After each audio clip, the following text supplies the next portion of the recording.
يلا بينا على رابع لعبه من الالعاب الجماعيه. لعبه النهارده ايا كان عمرك هتحبها، من شخصين لست اشخاص بيلعبوها. اسم اللعبه ايدنتيكال. اسم اللعبه ايه؟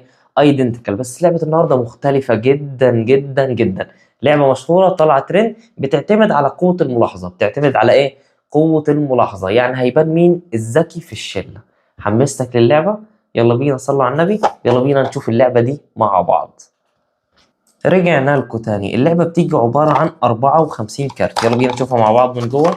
الناس الجميلة تصلي على النبي، والناس الجميلة اللي بتحب الألعاب الجماعية زي ما قلت لكم سايب لكم 3 ألعاب جماعية في الفيديوهات اللي قبل دي، ما تنسوش تعدوا تتفرجوا عليها وتكتبوا لي رأيكم. ده شكل الايه الكرتونة. نركنها على جنب. يلا بينا بقى نشوف المحتوى. أنا هشرح لكم طريقة واحدة بس من أصل 3 طرق، تمام؟ بس أمتع طريقة وأحلى طريقة فيهم.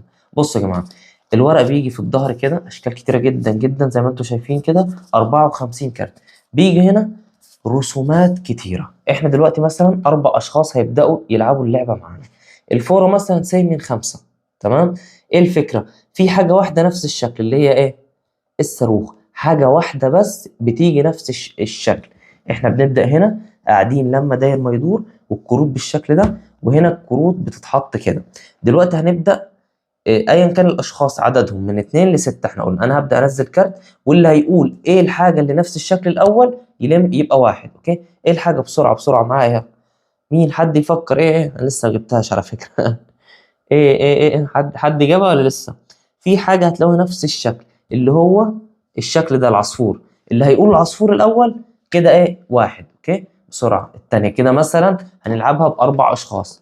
هم ال4 اشخاص بتوعنا المعتادين رصيناهم كده. انا هبدا انزل بسرعه اهو. بسرعه بسرعه بسرعه. مين هيجيبها؟ مين هيجيبها؟ الشخص قال الدوده. ده قال الدوده، خلاص ده واحد. اوكي. وممكن نعمل تركايه تاني. انت قلت الدوده تاخد الكارت، وممكن الافضل نعد. يعني انت كده دلوقتي واحد والباقي اصفار، هنزل كارت تاني. ودايما حاول تحط مره هنا مره هنا عشان تلخبطهم. بسرعه بسرعه. اللي يقول بسرعه ايه يا جماعه؟ ايه بسرعه بسرعه؟ الشكل ايه؟ ايا كان الشكل هنا. الشكل ايه؟ الكوره. ده قال الكوره مثلا، يبقى كده واحد واحد.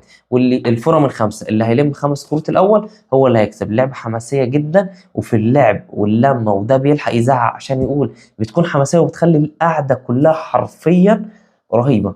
وايا كان عدد الكروت كل مره بتتغير. هنا الشفايف مثلا. اوكي. هنا دي. اوكي. عايزه سرعه بديهه. اللعبه جامده جدا جدا. ايا كان السن او العمر، انا شايف اللعبه دي مناسبه جدا. وحرفيا اللعبه كلها ضحك والصوت عالي. فلو انت رايح المصيف ولا حاجه، ولو عايز عندك اطفال ومحتاج تخلي عندهم سرعه بديهه وتنمي عندهم قوه الملاحظه والتركيز، انصحك ان انت تجيب لهم اللعبه دي. يعني ممكن هي تعليميه وفي نفس الوقت لعبه جماعيه. اوكي. اللعبه دي يا جماعه كان اسمها ايدنتيكال.